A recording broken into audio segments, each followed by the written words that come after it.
become such a familiar backdrop of our day-to-day life that it's easy to forget what they mean. That one. That little dot right there. That's Bremen. And this one over here, that's Saul. Think about that. Just a handful of these dots represents the breadth of human expansion. Another handful, and you've got Bannon, Jean, even Van Duel systems. That's everything we've ever known. Every piece of art, every life, ever, right there, in two handfuls of dots. And that means there's so much more to find. Behind every one of those points of light is a story waiting to be discovered. Now, in our distant past, it was the province of governments to explore and understand space. The simple launch took resources and money beyond the capacity of even the largest companies. But then RSI introduced the Zeus, and suddenly regular people were able to explore our solar system, allowing an unprecedented amount of knowledge to be discovered. When Nick Croshaw discovered the first jump point, the modified scanner array that allowed him to search for jump points were far too expensive for the civilian market. But once that technology was refined and open to the public, what happened? That's right, an era of expansion that led us from this to this. And that's how it's always been. If you look at all the great eras of human history, whenever innovation has put technology in the hands of the people, it has heralded sweeping discoveries. Because power in the hands of many will always exceed the power of few. So while we can now discover new jump points and systems, there's still one hurdle that remains. That's what to do once you discover a new planet. Because right now, only the largest corporations can terraform and establish settlements. Easy. We haven't simplified terraforming yet. No, I'm here to announce something equally exciting. Albert Einstein, the man who redefined human understanding of the universe, he once said, "The person who follows the crowd will usually go no further than the crowd. The person who walks alone is likely to find himself in places no one has ever seen before." An insightful sentiment meant to inspire thinkers and creators to push the boundaries of their understanding. It was, after all, said 1,000 years ago, before humanity had left our homeworld. So clearly he was speaking metaphorically. Today, as I just showed you, the unknown is out there, waiting to be discovered. For those that are looking for those places that no one has seen before, they are faced with a daunting challenge. What do you do when you get there? Up until now, it's been the province of governments and corporations to pave the way for sustained habitation. The power has been in the hands of the few. What if I offered you the ability to build your own settlement? To bring civilization to the most untamed of frontiers? A colony ship in the truest sense of the word. And I'm not talking about just transporting people, no. I'm talking about an all-in-one solution designed to build modular structures based on your needs. Capable of building a farm or a habitat, a trading post or a mining operation. I mean, that'd be crazy, right? Allow me to introduce the Pioneer.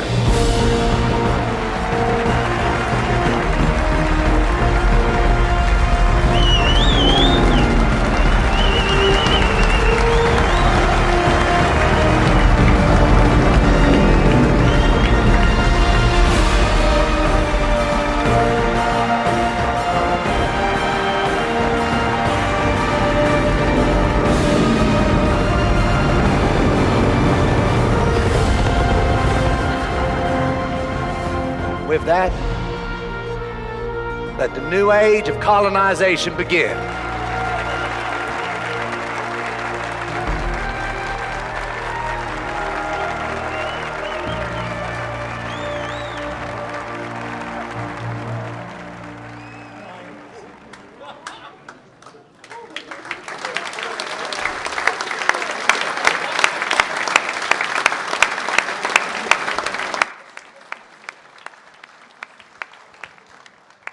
That's pretty cool. If you're interested in building Outpost, you're definitely going to want to check that out. We have all the info about it already up online, so you can feel free to go website and check out more detail.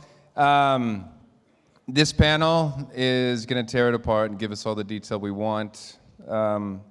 If you're interested it's going to talk about the aesthetics, the technical design, and how it actually functions in-game. So without further ado, I have Todd Papy, our Star Citizen Live Director from the German office.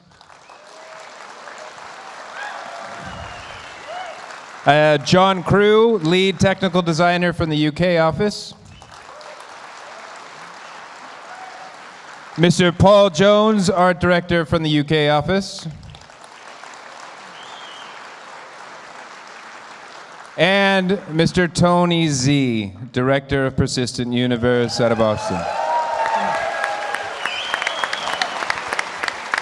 It's up to you guys. Hello. So we're here to talk about the Pioneer and other things that are associated with it. So, all right, we'll get into it.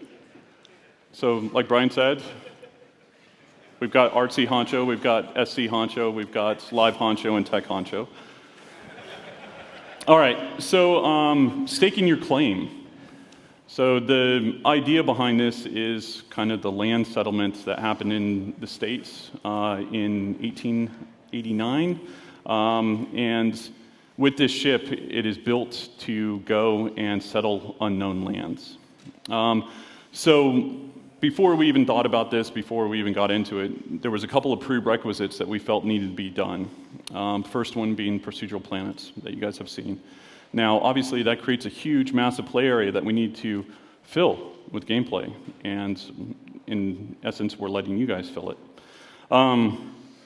Then the other thing is that we needed to establish the two ends of the spectrum. So we've got cities that you guys have seen with Area 18, and then we've got outposts, and then in the middle we've got villages, which we'll introduce later.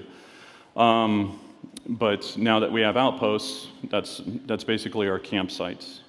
And then procedural building tech. And I think that you guys have seen some of that stuff, and then I'm sure that we'll show you more in the future. So where this ship fits into the game is a mid to long-term ship.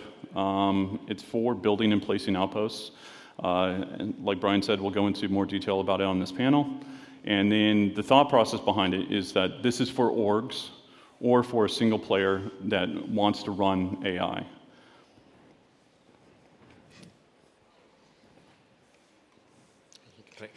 Okay.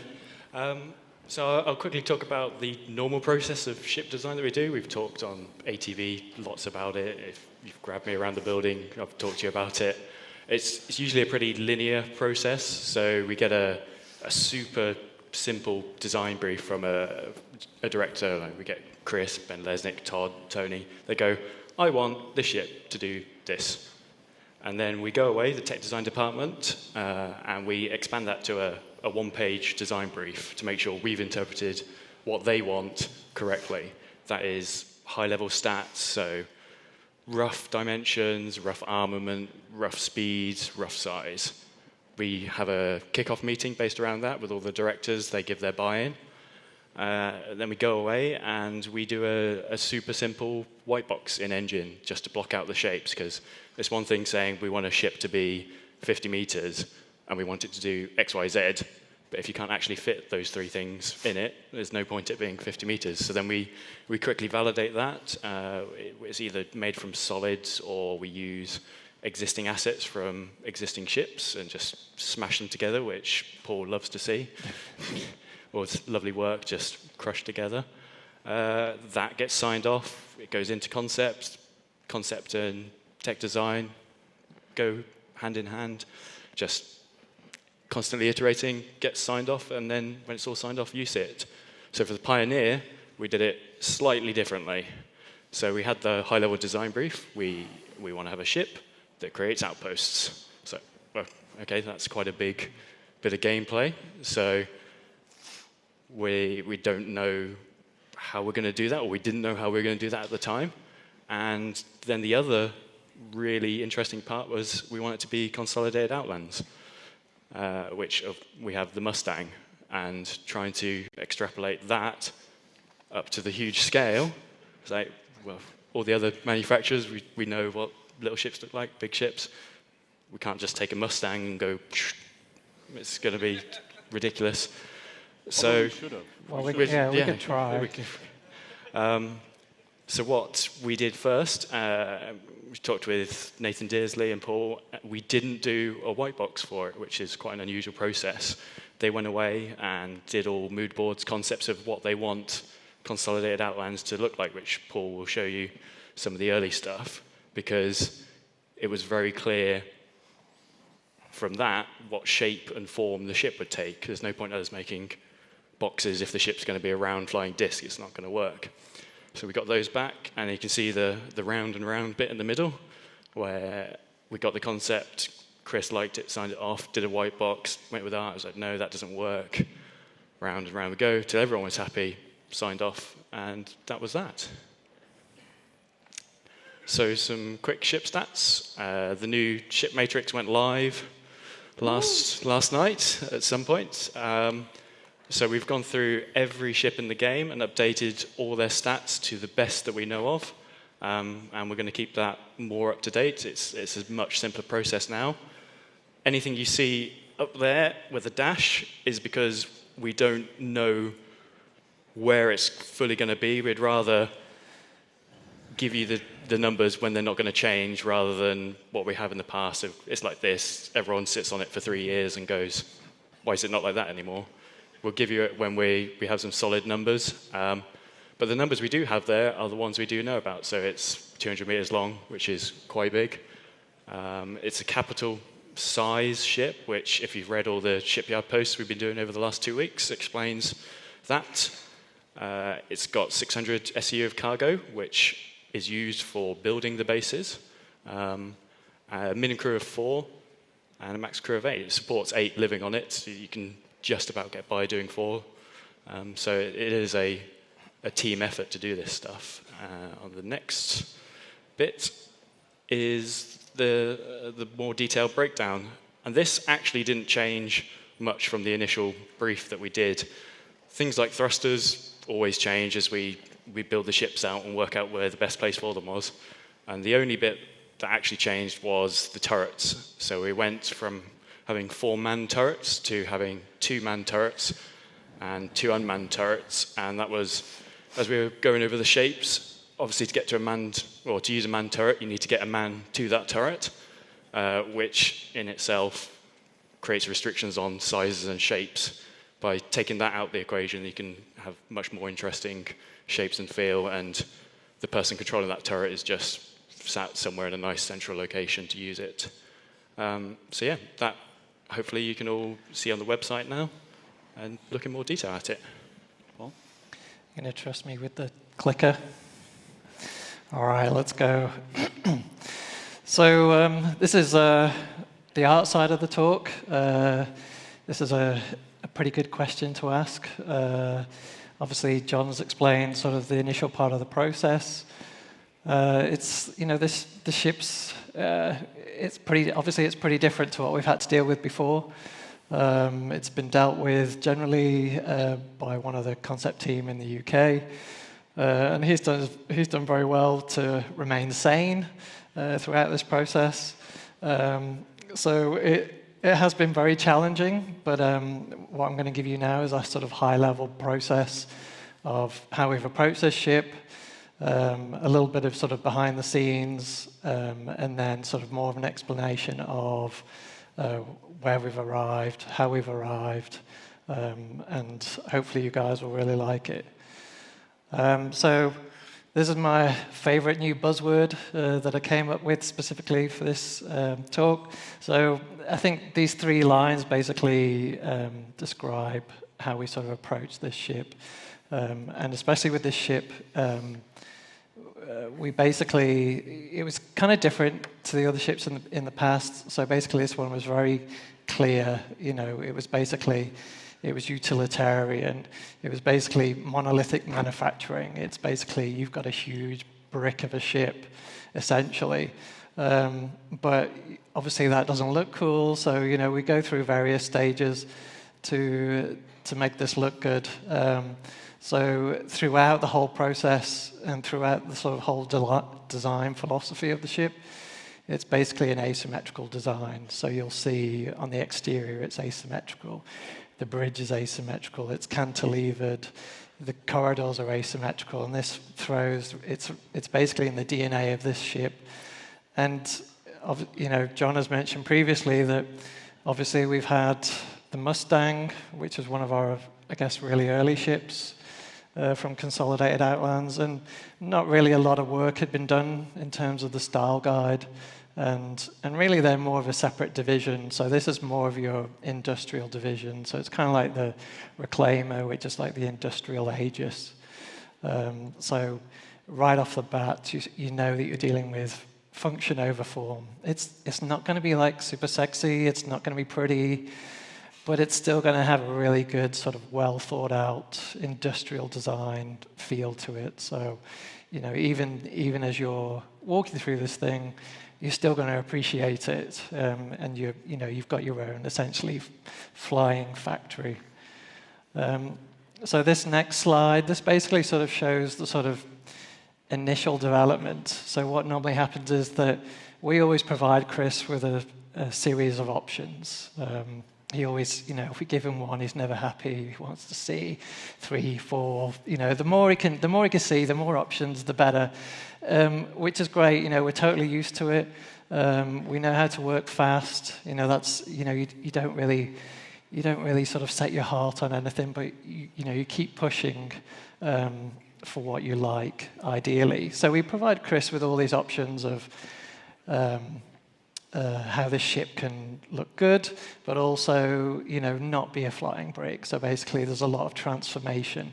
We still have technical issues, well, not technical issues, technical requirements that we need to take into account with this. But at this stage, we hand this off to Chris, and he's able to then give us feedback. He's able to pick from A, pick from B, say, I like the color from J, and then basically we go on to the next round of feedback. So this is where we start sort of dialing in. We've taken what Chris likes, and again, it's just super loose, super rough. We are dealing with mesh work that we're just sort of crashing together. We're not being all precious about this stuff. So we're basically just going for an aesthetic with a hint of the functionality. That's already sort of been factored in with talks with design. And what you'll see here is like in a sort of really, we've got the next few slides are very sort of behind the scenes. There's sort of the stuff that goes on at people's desks, and people are drawing on their Wacoms. And this shows, you can tell this is an early one because this is actually flipped the other way. But you can see really early on that we dialed in to what we wanted for this ship. So you've got the bridge. It's very much like the bridge of an oil tanker. You're overlooking your ship. It's good visibility. You can see your whole manufacturing process, and basics, turrets, and how this is going to work. And again, these are really apologies for the sort of small resolution, but here you can it gives you an indication of the block out process in terms of the animation and the manufacturing process. So this is not a 3D printer. It is a manufacturing plant. So you're essentially you'll be taking your panels, materials, almost like IKEA, dare we say? I would say more like a car manufacturer or something. Right. Like that. So more like Tesla, let's say.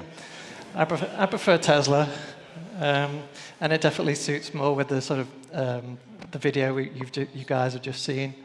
And so you can see the sort of amount of detail that the concept artist is putting in for the manufacturing plant. And basically you've got 2 arms, and that's basically where everything gets built. And then in the center, it all gets assembled. There's a little bit of magic that goes on in there, and then basically the crane comes in and takes your pods.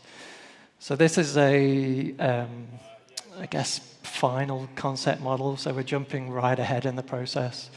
And as you can see, this is it starting to articulate. This is once you've landed and found a suitable landing site.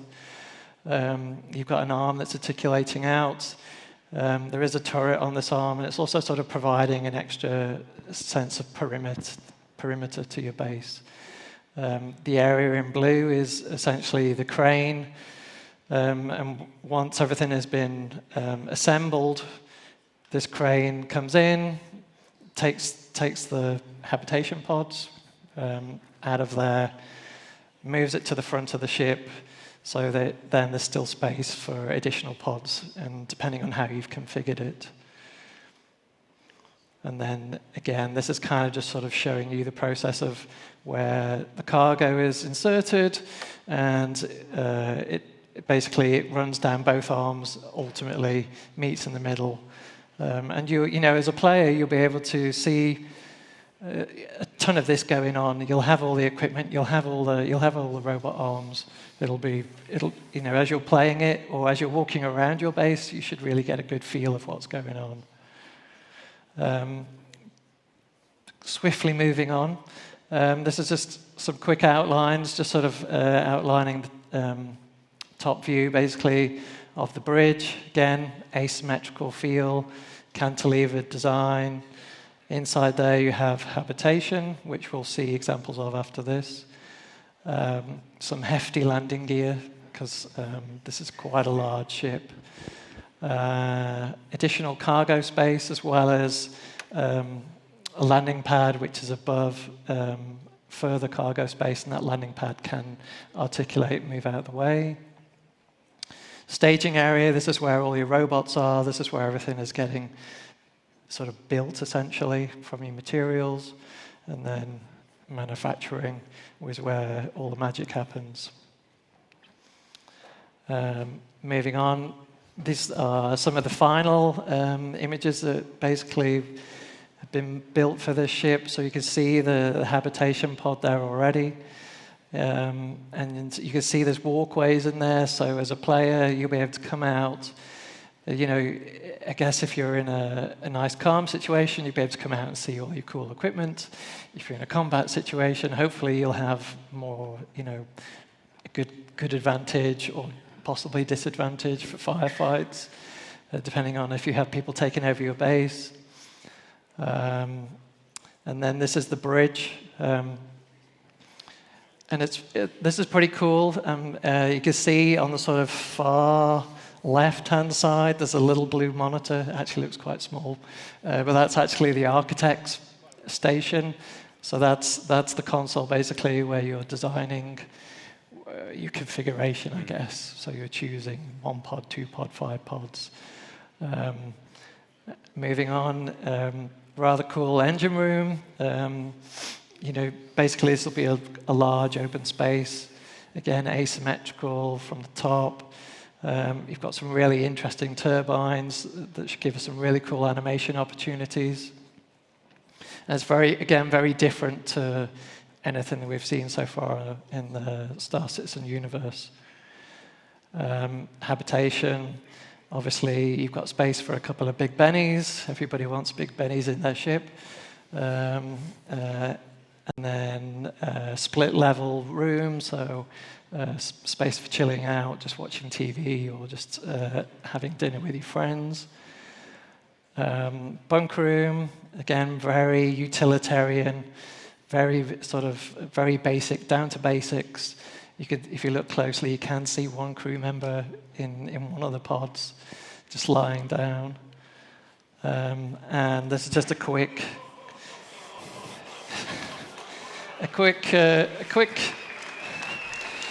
slide put together, just to give you an indication of comparative sizes. Again, you've got a little Mustang in there, which will fit on the landing pad. And finishing up, this is sort of final rendering of just showing the ship in its full glory. And it's still, you know, even though it is utilitarian and sort of quite big and massive, you know, monolithic, again, with this sort of graphical branding, it's kind of still giving it, we've broken up the shapes, we've given it a really sort of futuristic feel, and I'm pretty happy with it, yeah.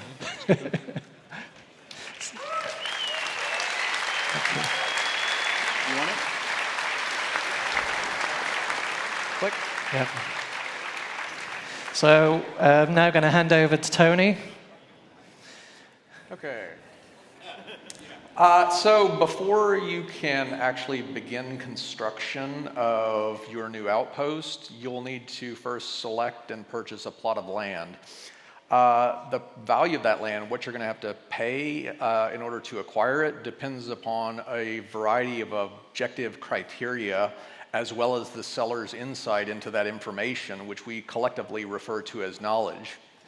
One of the things that we track for each section of land that you can potentially purchase is the resources present and the quantity.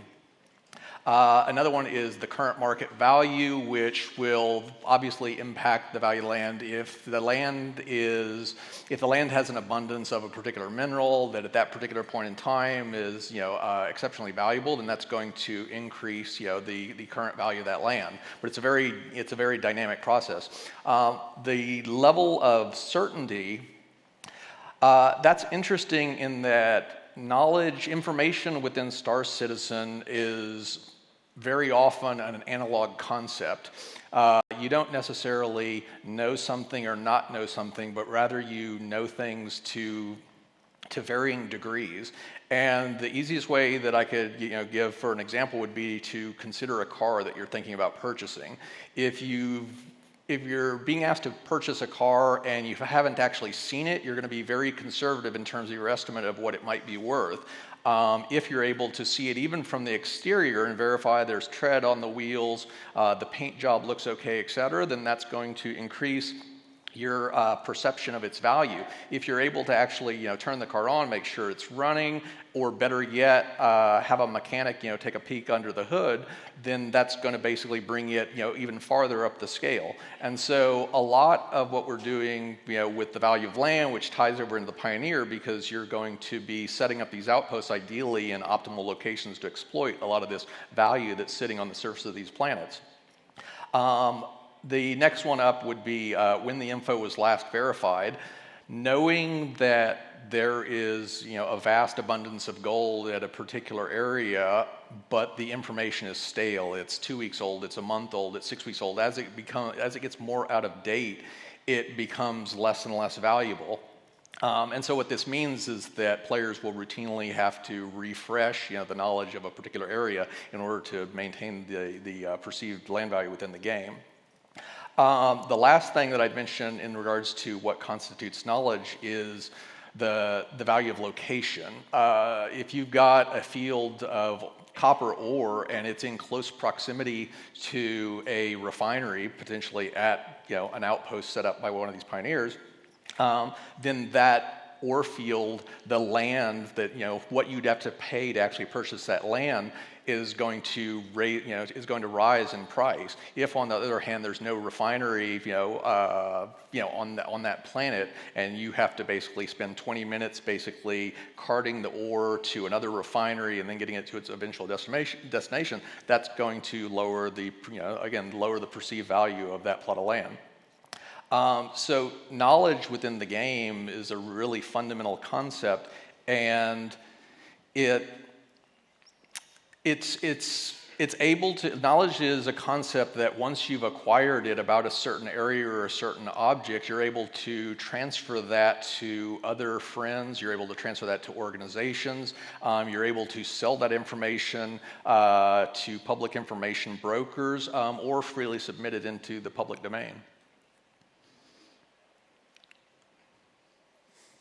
So yeah, Tony talks about knowledge, what it all means, but to get that knowledge, you've got to go and find that area to figure out what's there. Is it right for you?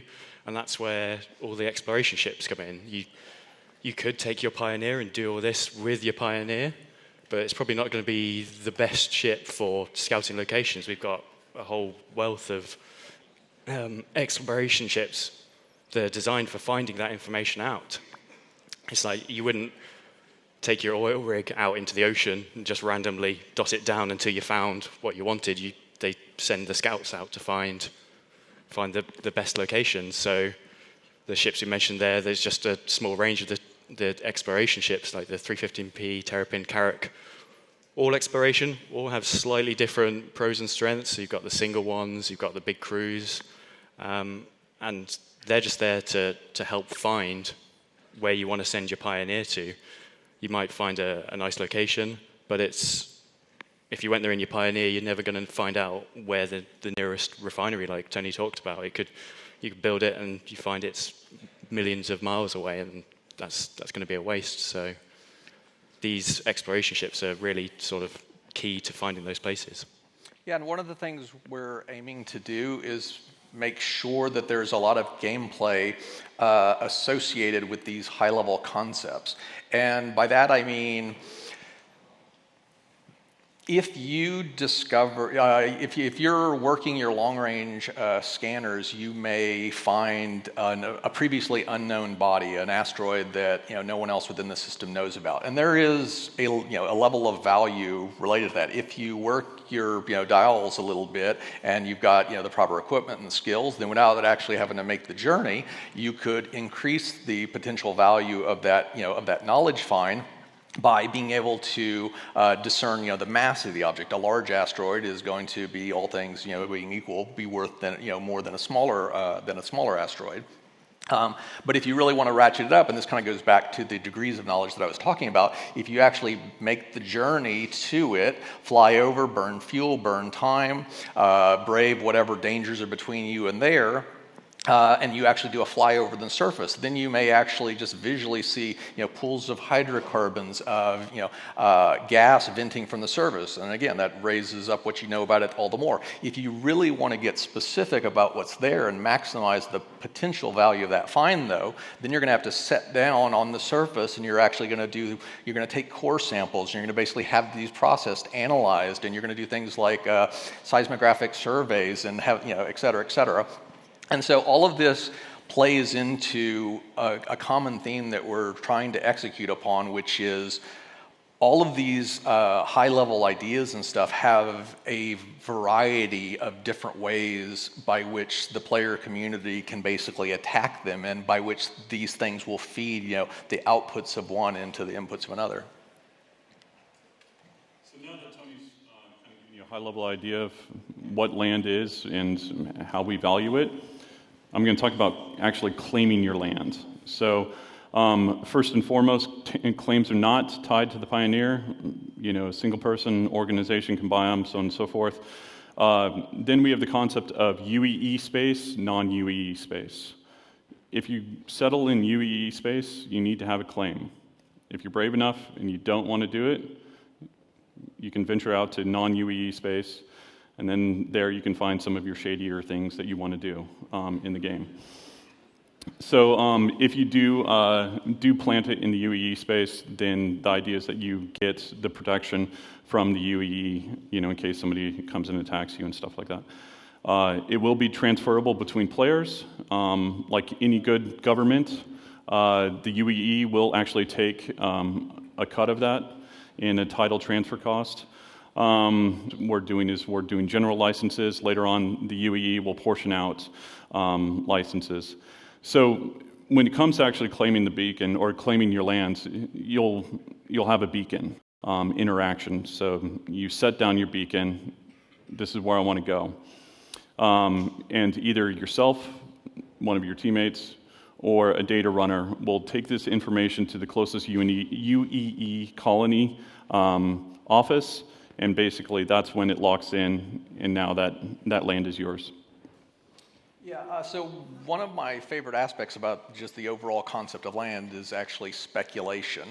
And The basic idea is that assume that you've purchased land and you've gone out and you either bought it with foreknowledge that it likely contained these minerals et cetera, or you discovered that yourself. And so now you're holding on to this land, and the decision you'll face is, well, do I basically extract that value right now? If whatever that land contains is currently in a bear market, it's not worth very much, then you may elect to basically wait to harvest whatever it holds until those particular commodities have price. And it sounds simple, but there's a lot of ripple effects to where we get really interesting knock-on gameplay effects. And by this I mean, when you own land, that doesn't prevent someone else from necessarily going in there and extracting those resources. Now, obviously, if you're doing this within UEE space and you basically sit down and you're extracting resources from someone else's property, then that's a criminal offense, and basically the game's security system will deal with them as appropriate.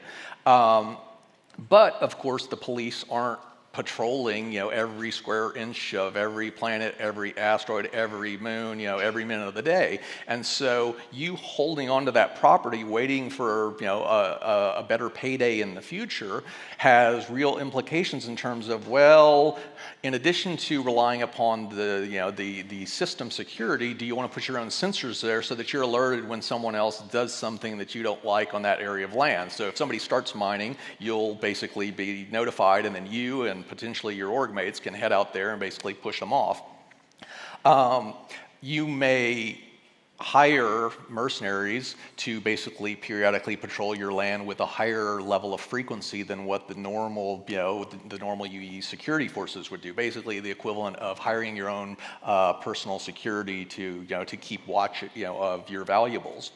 And I'm really just touching the surface here. I mean, another thing is it makes the point that you don't necessarily have to do the full end-to-end cycle in order to take advantage of this. You could, for example, buy land or discover land and then just flip the land after you've verified that it's got this, as opposed to you necessarily exploiting, mining, pulling up all of that material, which is a very particular type of gameplay that some people will love, but for other people, the discovery aspect or the security aspect, or on and on, if you have an interest in only one section of these areas, then you can still contribute to the overall equation. If you want to basically handle everything yourself, you can also do that. Okay. So solely towards the Pioneer.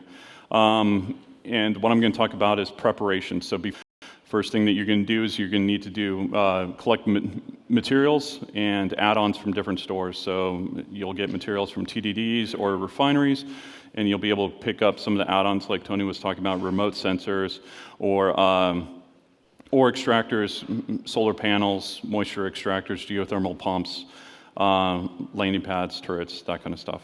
Now, what is very important to understand is, if any of you have ever done home projects, know what you're building so that you don't do 5 trips to Hornbach to build something. So if you know what you're building, and then you know the resources that you'll save yourself multiple trips, or it will be one of those things where you'll need to have these resources brought to you. So what do you want from your outpost? What's your gameplay intent? Do you want to be a moisture farmer and live and respawn there and basically look out over this beautiful beach, or do you want it to be like a revenue generator? So basically, you'll swoop in, you'll watch over it, you'll check in, make sure everything's running smoothly, move on to your next thing. So with this, we've got investment, not only from a resource and basically game money standpoint, at time to build. Not as fast as Paul's videos. So the other thing is, depending on the size of it, that will increase the build time the higher you go. Now, once it's actually placed, you're going to want to upkeep it. Depending on if you put something in Earth's atmosphere versus the Mars's atmosphere versus Venus, well, those are all different climates. And so the wear and tear and just kind of the usual stuff that we're doing with the ships, and as far as stuff breaking down, so on and so forth, this will be the same. So configuring. Now, the idea would be that you're working the architect station, you're choosing the exterior layout of it, and then from there, you'll move into the interior rooms. So some of the different interior options: habitation, armory, storage, Medstation, mining, refining, hydroponics. And so with this, depending on what you're doing, each one of them is going to require a different amount of power. And then that starts going into some of the add-ons. So if you're mining, or if you're doing something that's very, very power intensive, growing things, so on and so forth, then you're going to need to run extra power in there. And with the add-ons, just like with our ships, if you think of our ships as the base hull, and then you have your gimbals, you have your mounts, and then you're attaching weapons, you're attaching ordnance, you're attaching utility items. It's the same idea here. It's basically you have your base structure, and then you have these item ports, like Chris always talks about, that will feed into the ore extractors, and that's how we generate the power.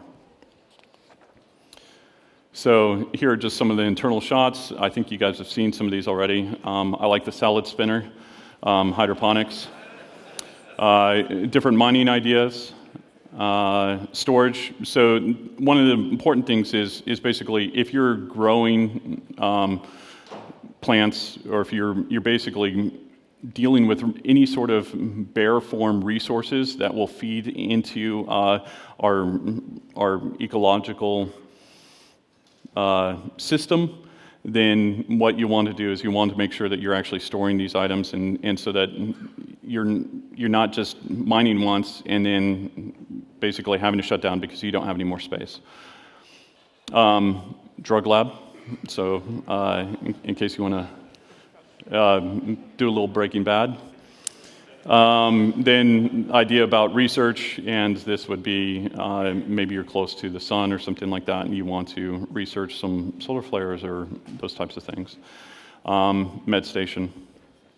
So the main thing for us has always been a sandbox, and making sure that you have the freedom to focus on the gameplay that you find interesting.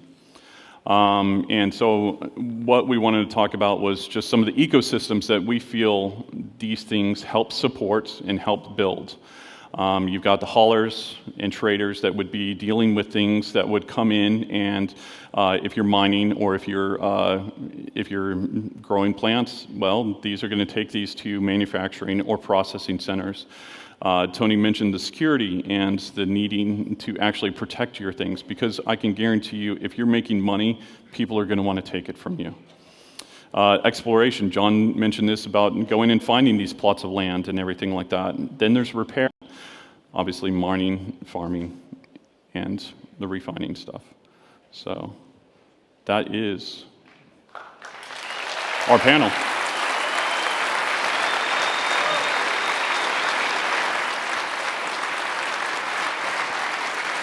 Brian.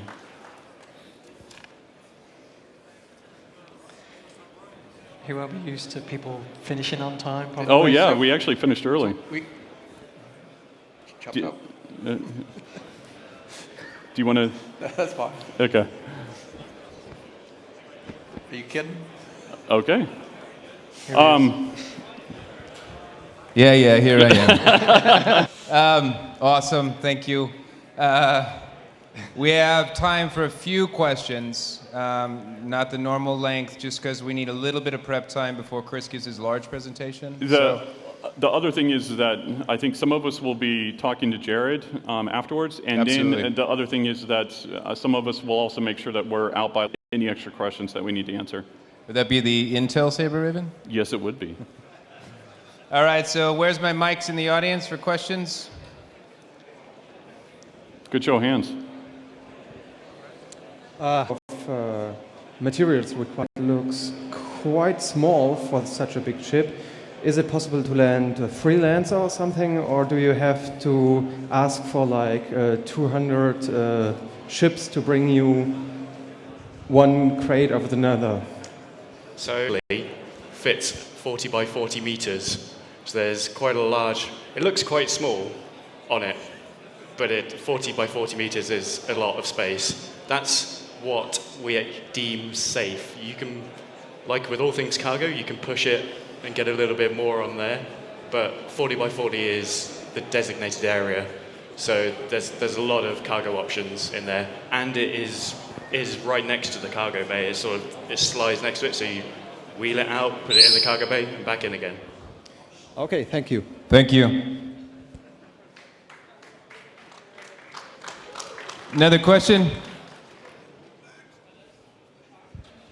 Over on this side. Will the Outpost be salvageable? I want them to be. I want to as well. Well, to me, it's basically like cleaning up extra stuff. So if somebody wants to burn it, and then you go in and you salvage it, I think that should be doable. And so sorry, I know there's a lot of hands, but our last one. Will you be able to spawn at the Medstations?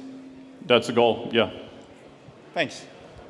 Okay, I'm going to ask, just because I prepped this one ahead of time, because I know the answer and I like the answer. So, what ship does the Pioneer fit in? Doesn't